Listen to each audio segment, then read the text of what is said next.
오늘 김민재 선수가 챔피언스리그 토너먼트 데뷔전이었거든요. 그런데 완벽한 경기를 했습니다.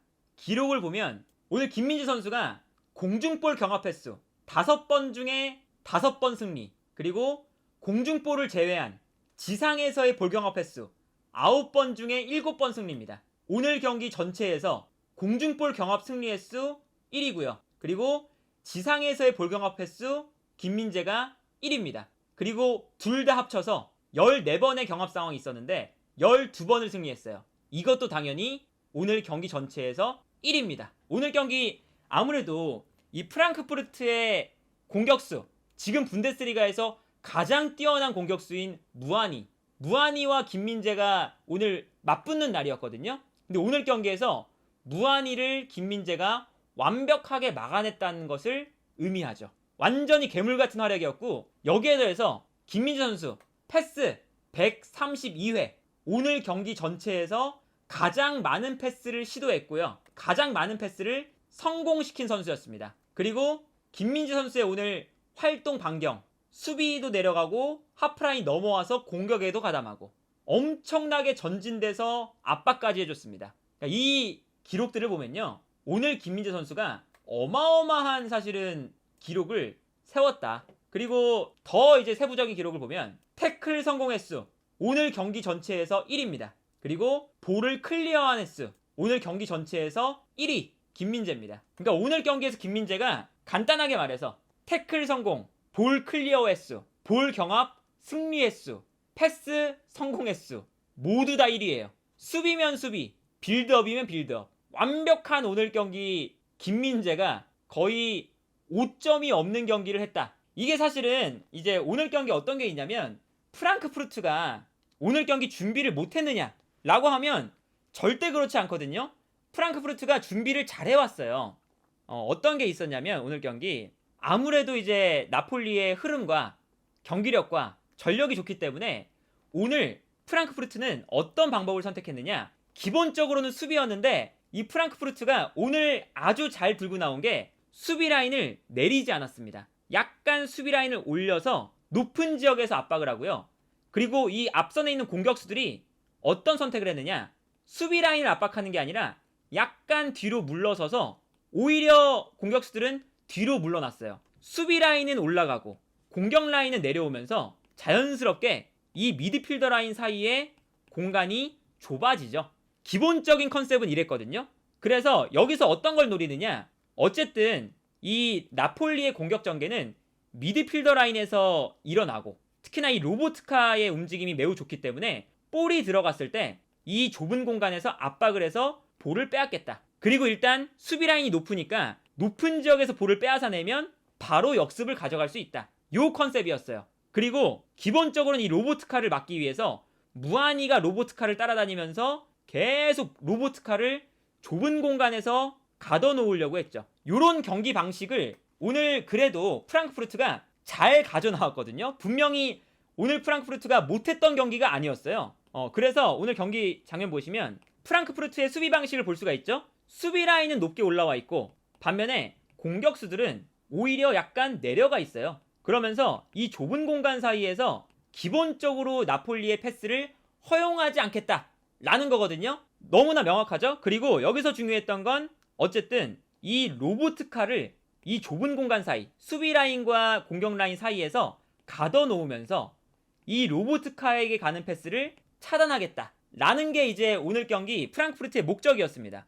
그래서 오늘 경기 꽤나 나폴리가 고생을 했어요. 기본적으로 나폴리는 이 로보트카를 거쳐서 플레이가 이루어지는데, 로보트카에게 패스가 갈 때 기본적으로 프랑크푸르트가 중원에서 로보트카를 둘러싸고 압박을 하니까 로보트카가 여기서 볼을 소유하지 못하고 백패스를 할 때가 많았죠. 앞으로 볼을 전개하지 못하고. 그래서 오늘 경기에서 계속 이런 장면 나왔거든요. 로보트카가 볼을 잡을 때 프랑크푸르트가 둘러싸면서 압박을 하고 여기서 볼을 끊어낸 다음에 역습을 진행한다. 높은 지역에서 볼을 빼앗으니까 바로 역습이 진행이 됐어요.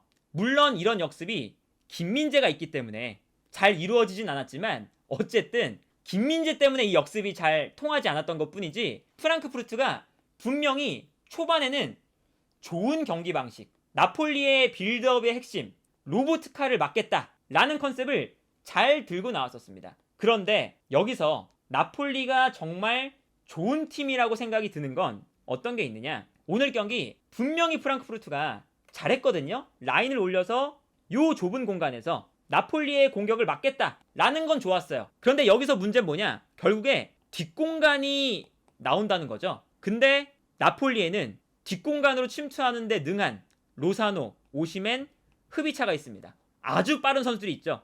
그리고 오늘 경기는 이 로사노의 움직임이 매우 좋았습니다. 그리고 나폴리가 어떻게 가냐, 로보트카를 못 거쳐가니까 그러면 그냥 우리가 롱패스를 뿌려주겠다, 김민재가 뿌려주든 라흐마니가 뿌려주든 디로렌초가 뿌려주든 어쨌든 이 수비라인에서의 롱패스가 매우 좋으니까 김민재, 라흐마니, 디로렌초가 계속 뒷공간으로 뿌려주고 계속 달려나갑니다. 로사노, 오시멘, 흐비차가.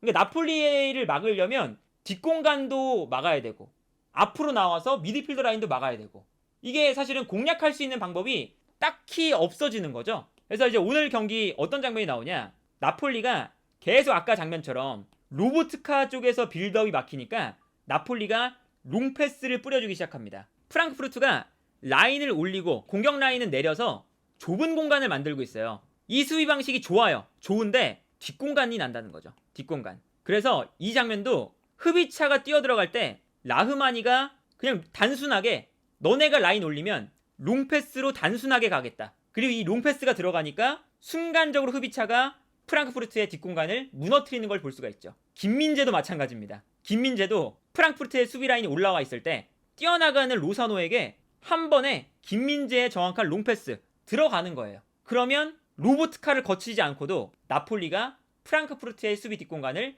완벽하게 무너뜨립니다. 그리고 결국 여기서 득점이 나왔죠. 이 장면도 똑같죠? 프랑크푸르트가 라인을 올려서 아주 좁은 라인을 형성하고 있습니다. 근데 이 좋은 수비 전형을 나폴리가 어차피 미드필더 라인에 공간이 없으니까 로사노 뛰어가고 뛰어나가는 선수에게 단순하게 롱패스, 이 스피드가 워낙에 빠르다 보니까 프랑크푸르트의 수비 뒷공간이 완벽하게 무너지면서 로사노가 결정적인 찬스, 여기서 골대를 맞추는 장면이 나왔고, 그리고 골대를 맞춘 다음에도 이 나폴리의 무서움이 또 나와요. 여기서 이제 프랑크푸르트의 수비수가 볼을 잡았는데 오시멘이 빠르게 달려옵니다.